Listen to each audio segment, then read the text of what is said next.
Dirigiu-se de novo a Canaã da Galileia, onde da água fizera vinho.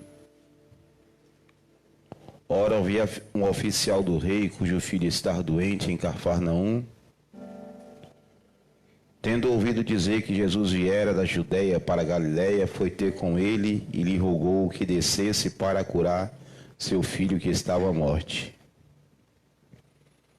Então Jesus disse: se porventura não vides sinais e prodígios, de modo nenhum crereis.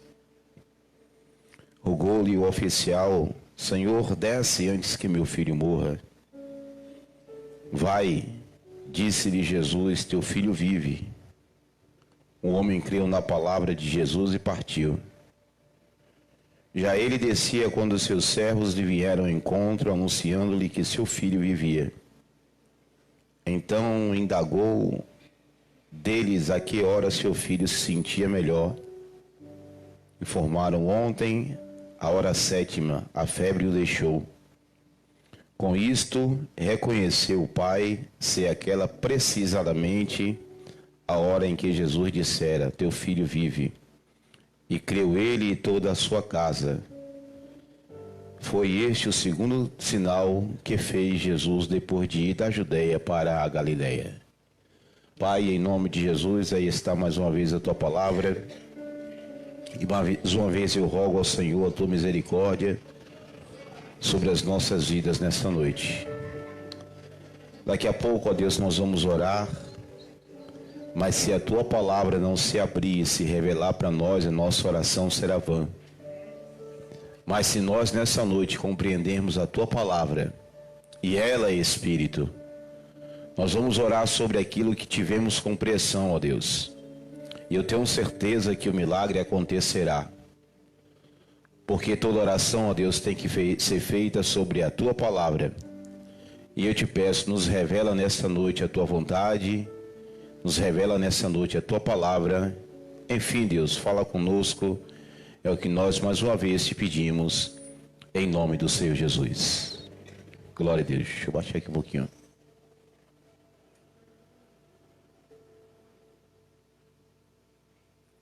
Glória a Deus. Pronto, agora melhorou, né? Bendito seja Deus. Daqui a pouco, irmãos, nós vamos orar. E como eu disse, nós vamos orar sobre aquilo que está escrito.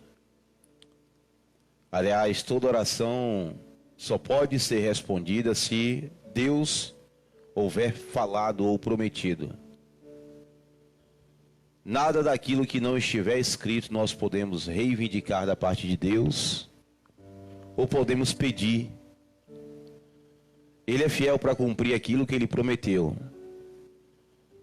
Mas Tiago fala que nós pedimos e pedimos, oramos, pedimos e não recebemos, porque muitas vezes pedimos mal. E o que é pedir mal? Tiago fala que é aquilo que é para os nossos próprios deleites. Resumindo, trocando em miúdos. Pedir mal é pedir aquilo que Deus não prometeu. Então a palavra precisa se revelar para as nossas vidas. Nós precisamos entender o que é que Deus nos prometeu, para sobre aquilo que Deus nos prometeu, nós possamos pedir. E aí a obra acontece. Nada, absolutamente nada, que Ele prometeu para as nossas vidas é impossível. Basta que nós venhamos a crer na palavra. E nada além daquilo que Ele prometeu, Ele está disposto a responder. Porque se não está escrito na Bíblia, vou falar aqui de forma grosseira, não é de Deus. Então, a palavra precisa se revelar para nós, para que nós possamos entender se realmente está escrito e se foi o Senhor que prometeu. Estando escrito, sendo o Senhor que prometeu, nós podemos orar e pedir, porque Ele responde. E eu falei aqui, aliás eu tenho falo nesses últimos cultos sobre os milagres de Jesus. Eu expliquei outra pregação, não sei se foi a penúltima, a última pregação que eu realizei, que cada milagre tem por trás uma história e uma lição. Os milagres de Jesus não são iguais aos milagres que através de Jesus nós viemos a realizar. E por que não são iguais aos nossos milagres que através do nome de Jesus nós vimos ou viemos a realizar? Porque nós não trazemos ou nós não tiramos ensinamento dos milagres. E Jesus nos ensinava sempre alguma coisa por cada milagre que ele praticava. Ele não só curava, não só libertava, não só salvava, mas também deixava uma lição. A prova disso é o milagre que eu amo muito, está em João capítulo 8, a cura de um cego de nascença.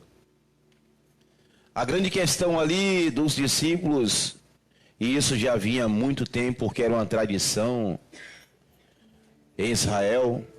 Por que tradição? Porque Deus chega lá em Ezequiel e fala que nenhum pai ou filho pagaria pelo pecado do outro. Mas toda alma é minha, essa porém que pecar, virá a morrer. Mas eles estavam ali, no caso específico de João capítulo 8, questionando por que aquele rapaz tinha nascido cego. E como eu disse, o milagre não só foi realizado, mas Jesus deu uma lição. Ele nasceu cego porque aconteceu. Algum motivo houve para que nascesse cego. Mas que Deus aqui não está procurando questionar pecado de quem quer que seja, ou questionar porque alguém chegou naquela circunstância. Jesus sempre vai realizar o milagre. Sempre Jesus vai operar em nossas vidas sem querer, se bem que Ele sabe, sem querer mostrar para as pessoas qual foi a causa daquilo. Porque nós somos... Aliás, nós muitas vezes quando não conseguimos resolver alguma coisa, colocamos culpa em outra pessoa para não ficarmos mal. O que é que importava se foi ele que tinha pecado ou se o pai tinha pecado? Não importava nada, o rapaz era cego. E pouco me importa, e para Jesus pouco importa o que é que você fez no passado. Se você está vivo e está ouvindo a palavra, para mim e para você ainda há uma solução. Se alguém aqui não blasfemou contra o Espírito Santo, e eu tenho certeza que não, porque ele convence o homem do pecado, da justiça e do juízo, e se você está aqui nessa noite ouvindo a palavra, é porque ele te convenceu a vir a este lugar. Então há solução para as nossas vidas. Então para Deus pouco importa qual é a causa ou o que causou aquilo, ele simplesmente vem e resolve. E esse milagre não foi diferente. Foi um milagre de cura, e de uma cura que nós estamos muito acostumados a ver. É aquela oração que nós oramos aqui e que a gente não tem muitas vezes a resposta se deu certo ou não. Mas nós oramos. E qual foi a lição dessa vez que Jesus veio mostrar para aqueles que o ouviam? Esse versículo aqui, irmãos, que nós interpretamos errado, é o versículo de número 48. Toda pessoa que leu o versículo 48 acha que Jesus está fazendo uma pergunta. Se porventura não vedes os sinais, vocês não creem, ele não está fazendo a pergunta. Jesus está aqui afirmando uma crítica. Ele está dizendo que se porventura aquele pai ou os que estavam ali de junto não visse algum sinal ou milagres, eles não creriam. Jesus está entendendo a fraqueza daquele homem e a nossa fraqueza também, porque nós muitas vezes somos fracos, estamos limitando a Deus ao nosso entendimento, e Deus não está limitado ao nosso entendimento. Já dizia algum pregador que Deus é do tamanho daquilo que nós, do jeito, do tamanho que nós o enxergamos. Se nós enxergamos pequeno, ele é pequeno. Mas esse pregador está enganado. Porque Deus, ele é Deus, independentemente de quando nós enxergamos ou deixamos de enxergar, ele não muda, porque ele é o mesmo ontem, hoje e será eternamente. Ele é imutável. Uma coisa é fato, creiamos ou não creiamos, ele continua sendo Deus. Uma coisa é fato, adorando ou não adorando, ele continua sendo Deus. Uma coisa é fato, se nós servimos, ele é Deus, e se nós não servimos, ele também é Deus, porque ele não depende de nós para ser Deus. Ele é sobre a sua própria existência. Ele quis ser Deus, ele é Deus e pronto. Então Jesus vai dizer aqui: se vocês não verem os sinais, vocês não vão crer. E ele vai tratar de fazer um sinal ali. E parece ser pouco, irmãos, mas Jesus estava demonstrando aqui a sua divindade para aquele homem. Jesus estava mostrando aqui de quem realmente ele era. Não era somente um profeta, não era somente o enviado que fazia sinais, prodígios e maravilhas, não. Ele vai mostrar aqui para nós que ele era o Filho de Deus e que a autoridade da palavra de mover céus e terra estava com ele, na boca de Jesus. Vai se cumprir aqui o que está escrito no capítulo 23 de Jeremias, onde Deus pergunta a Jeremias e aquele povo: porventura eu sou somente Deus de perto, ou sou também Deus de perto e de longe?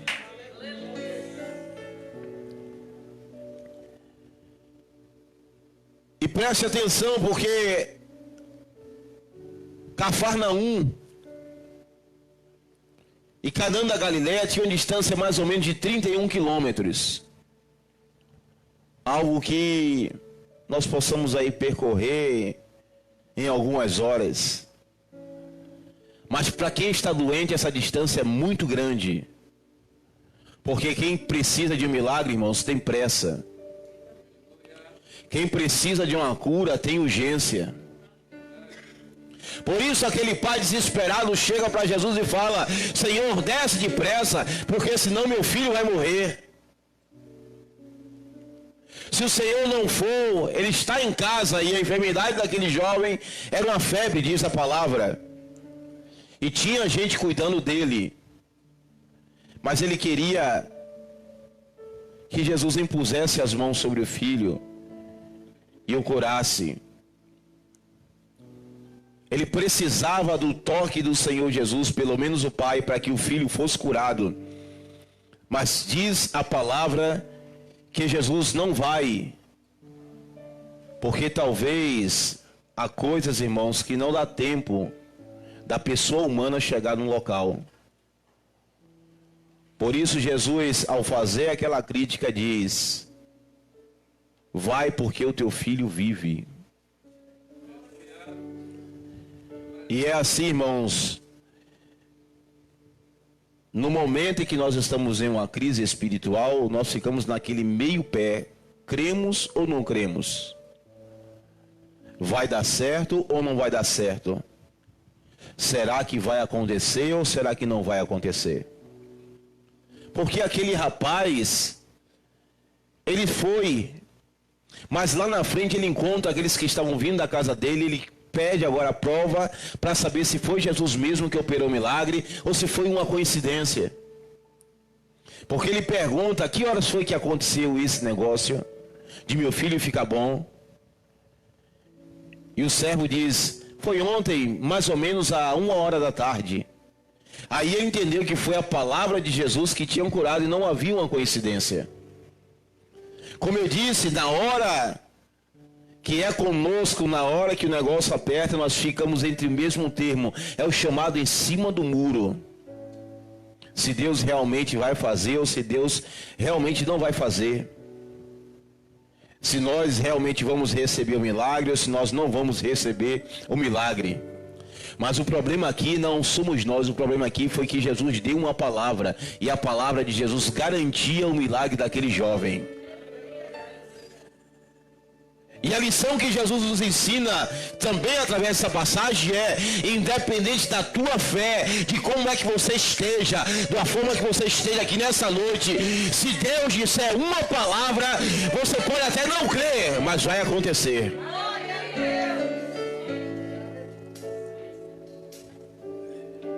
A Bíblia diz que Eliseu agora profetiza sobre Samaria, porque estava passando fome em Israel, e a fome era tão grande, mas tão grande, que eles pegavam os seus filhos. Chegou ao ponto, irmãos, deles comerem cabeça de animal, fezes de pombo. Chegou ao ponto deles comerem. A Bíblia diz que houve um caso que uma mulher matou o seu filho e comeu num dia para não morrer. E ficou acertado que iria matar o filho da outra para comer no outro dia, para que elas não viessem ambas a morrer.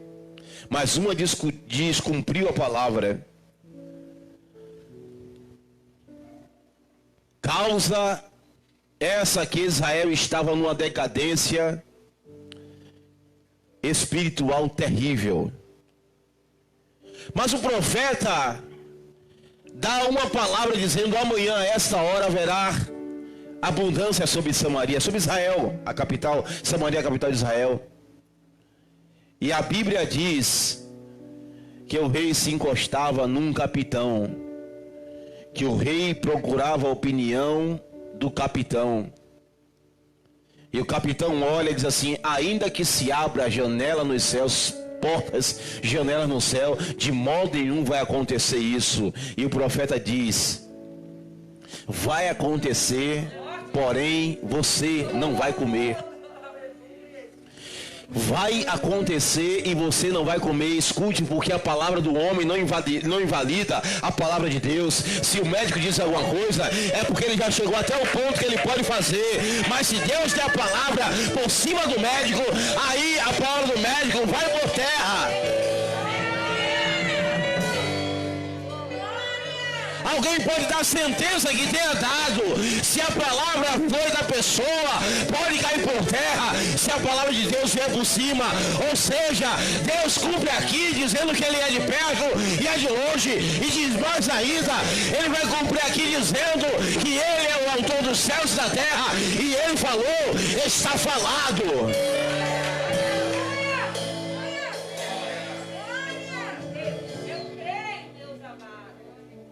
É claro que com fé o negócio anda um pouco mais rápido.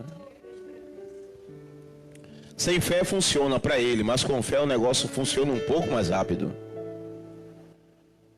Porque é bom nós crermos naquilo que Jesus fala. Porque quando você crer, a coisa flui um pouco mais depressa. Mas a Bíblia vai nos mostrar fato, irmãos, de pessoas que não entraram nem com fé. Por exemplo, aquela mulher que participava 18 anos de um culto. E toda vez que ela chegava no culto, diz a Bíblia que ela chegava encurvada. Como aquele homem que estava há 38 anos na beira de um tanque.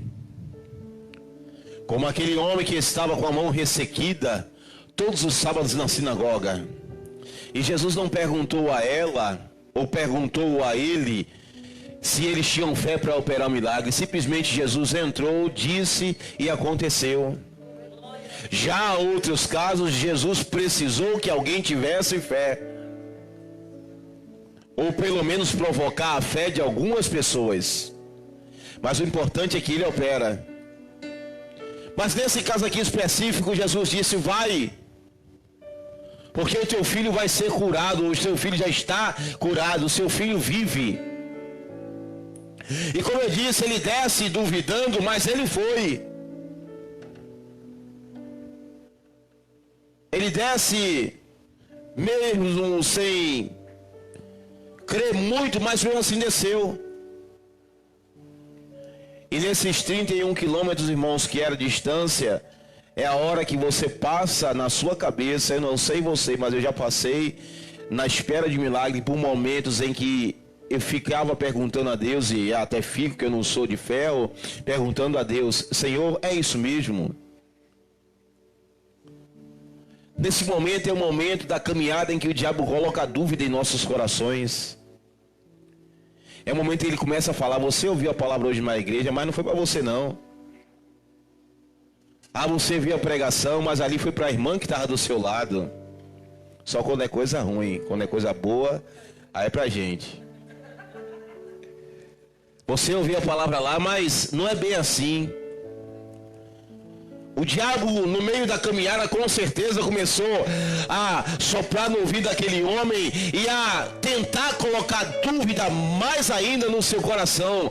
É essa hora que o diabo mais ataca em nossas vidas. A Bíblia diz que Jesus passa 40 dias no deserto, durante os 40 dias sendo tentado pelo diabo. E com certeza o diabo perguntava todo dia a Jesus, se tu és mesmo filho de Deus, faz isso. Se tu és mesmo filho de Deus, faz aquilo. Se tu és o filho de Deus, lança-te daqui. Se tu és o filho de Deus, faz isso e aquilo. É no momento em que nós passamos, irmãos, por uma dificuldade espiritual, uma decadência espiritual que ninguém consegue entender. E até quando falamos para os outros, as pessoas falam, mas você está procurando um xerique. Não, irmãos, é normal em nossas vidas. Então escute, não tem nada estranho sobre você, porque você é muito humano e natural. Não é sequer um pecado, é uma fraqueza espiritual da sua parte. Porque com certeza, a Bíblia me mostra aqui que aquele homem, quando ele questiona, perguntando que hora aconteceu aquilo, é porque ele tinha dúvida se tinha sido Jesus ou tinha sido o efeito do remédio. E é algo muito natural quando nós estamos em um processo de receber um milagre, o diabo atacar nossa mente. E dizer, para de orar porque você está vendo que teu filho está piorando. Para de orar porque você está vendo que a tua filha está piorando. Mas escute só, no meio do caminho, em busca de receber o teu milagre. Não escuta o diabo não. Escuta a palavra de Jesus. E a palavra do Senhor diz o seguinte, crer no Senhor Jesus e será salvo. Tu, ele é banais, sei, em toda a tua casa.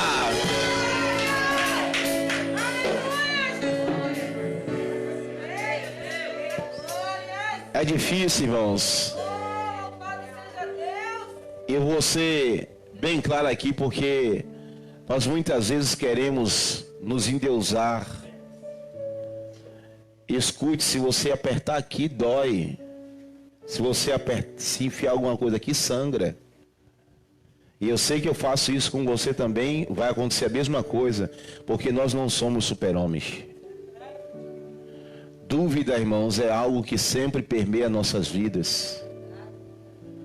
Tem hora que saímos do culto, irmãos, e saímos bem, mas no meio do caminho ficamos arrasados. E o pior momento é aquele que Deus nos usa para abençoar outras pessoas, sendo que a nossa própria vida está precisando de recebermos um milagre. Tem hora que nós vemos que as pessoas são abençoadas por nossa vida e nós mesmos precisamos daquela bênção. E naturalmente aquele homem desce assim, porque andar mais ou menos daqui até Lauro de Freitas, 31 quilômetros daqui até Lauro de Freitas, onde a gente está na expectativa de que seu filho, porque amados, não tinha um WhatsApp, não tinha televisão, não tinha nada para passar notícia, e ele teria que ir até em casa lutando contra as evidências. Escute aqui, porque na vida de alguns os milagres acontecem justamente na hora da caminhada.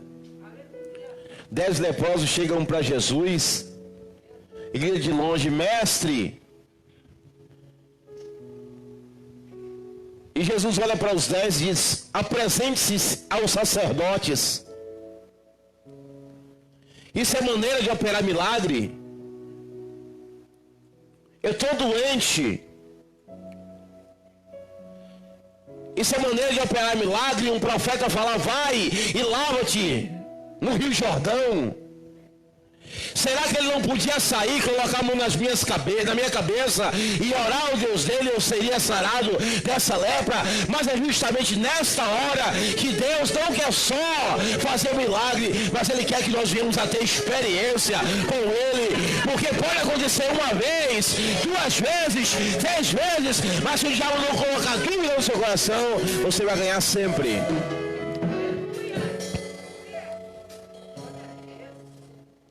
E talvez você entrou aqui nessa noite e esteja dizendo: pastor, tem tanto tempo esperando algo. Você está caminhando para o teu milagre, então não escuta a voz do diabo, não. Ele está falando no teu coração para você parar de ir para a igreja, parar de orar, para você parar de clamar ao teu Deus. Ele está falando agora no teu coração para você deixar de ser crente. Chuta o pau da barraca, chuta o balde. Falando agora para você desistir.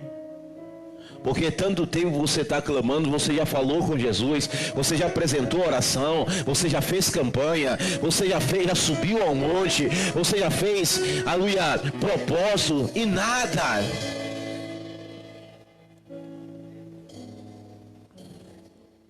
São uns 31 quilômetros. Não, medo faz o caminho ficar grande, realmente. Temor também faz o caminho ficar grande.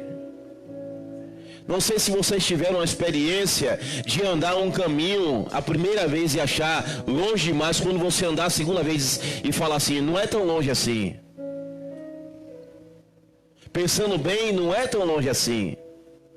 É porque o medo, irmãos, faz isso. E nessa hora, quem está ao nosso lado para nos atrapalhar? Satanás.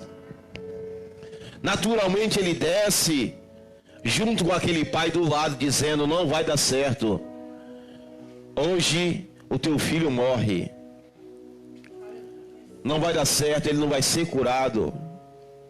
Não vai dar certo, a febre vai matá-lo. Não vai dar certo, ele não sobrevive dessa. Não vai dar certo, você foi clamar a Jesus, Jesus bem que poderia ir contigo, mas porque ele não desceu, teu filho vai morrer.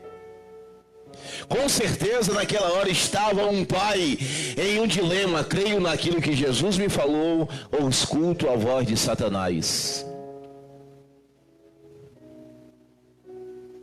E eu não sei porquê, irmãos, mas diz a palavra que porque não ia resolver nada, vinha alguém de encontro.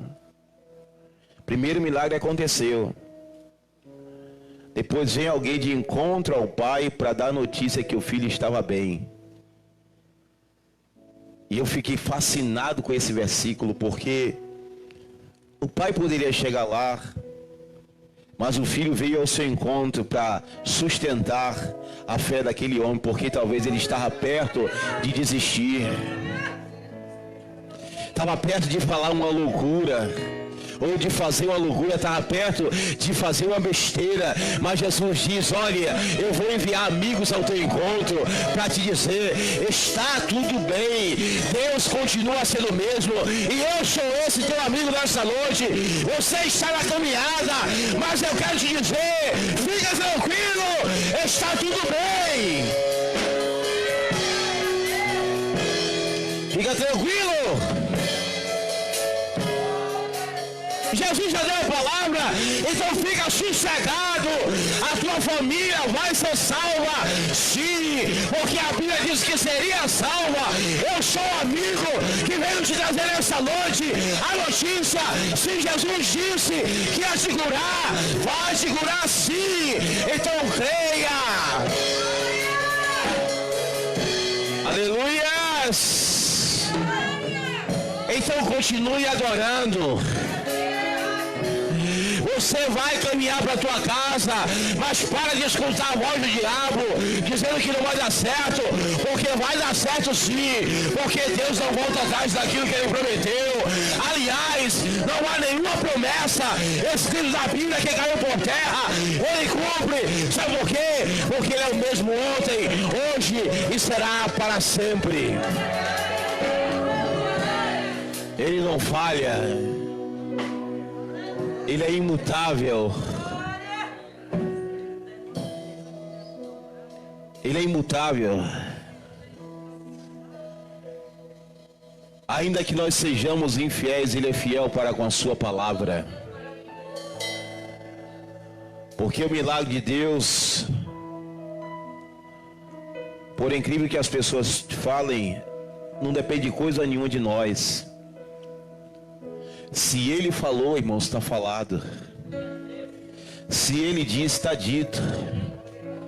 Ele operando, ninguém pode impedir. Ele faz essa pergunta: acaso operando o Senhor, quem impedirá?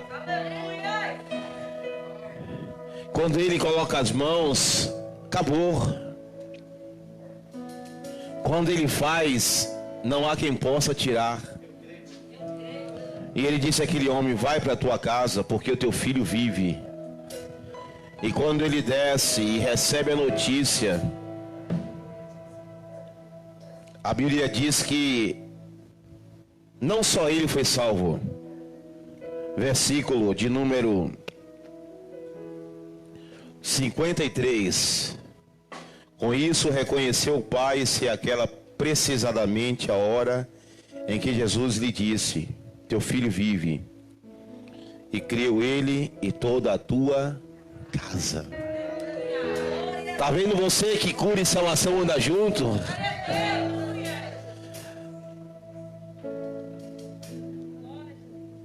Eu só quero te dizer algo nessa noite de nós orarmos. Nós estamos cercados de uma grande nuvem de testemunha. Eu estou evangelizando agora. Você está evangelizando agora. E depois que sair daqui, você vai continuar evangelizando. Porque as pessoas vão te seguir. E vai ver se vai dar certo na tua vida. Porque quando dá certo, eu sei que vai dar certo, as pessoas vão crer em Jesus por causa do teu milagre. Então escuta aqui, você não tem o direito de desanimar. Você não tem o direito de desistir. Você não tem o direito de pensar que Deus não pode fazer. Deus não te dá esse direito. Você não tem o direito sequer de dizer que Ele não é poderoso para realizar. Você não tem esse direito, porque Ele realiza. Você não tem esse direito. A sua obrigação é somente, mesmo sem fé, ir de encontro ao seu milagre. Se você crer, vai ser um pouco mais rápido. Se você não crê, Ele dizendo a palavra, vai se cumprir. Então para de desespero, para de aflição, de angústia. Porque se você tem promessa, assim como eu tenho promessas. Se você tem promessas e recebeu promessas, eu estou esperando aí alguns anos uma promessa do Senhor que eu recebi logo lá no início da minha carreira, mas ela está aqui aí viva, acesa. Quando eu oro e olho para a promessa, eu, André Luiz Salles de Moraes, diz: é impossível o Senhor realizar, mas a Bíblia me leva a crer que Deus é o Deus do impossível. Para mim é grande, mas para Ele é nada. Para mim é impossível, mas para Ele é possível. E a Bíblia diz que Ele é o Deus que prometendo vai cumprir. Então está viva e eu estou aqui esperando, porque um dia Deus vai fazer sim.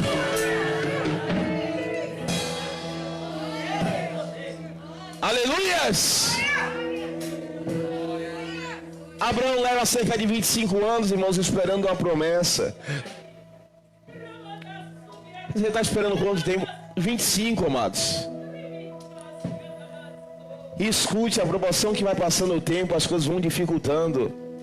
Que Deus é esse? Não poderia ser um pouco mais fácil? Pelo menos, se eu tivesse que dar um mergulho no Rio Jordão, seria mais fácil. Mas por que 7? Por que não 2 ou 3, simbolizando o Pai, o Filho e o Espírito Santo? Para que 7?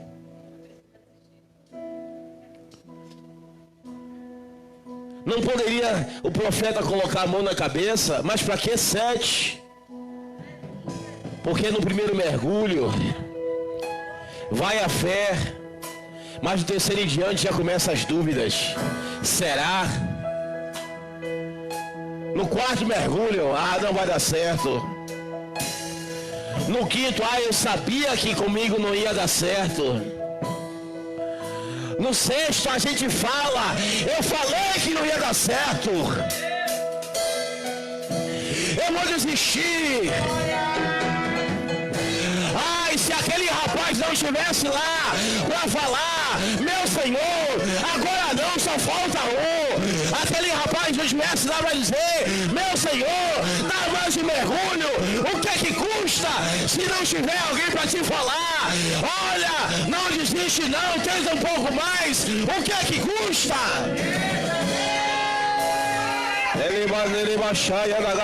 Ele teria desistido, mas lá estava o evangelista dizendo, mergulha, meu Senhor. E aqui estou eu dizendo, é hora, aleluia, de você tentar, é hora de você não desistir, é hora de ficar em fé, é hora de você não parar, porque Jesus vai cumprir aquilo que ele prometeu.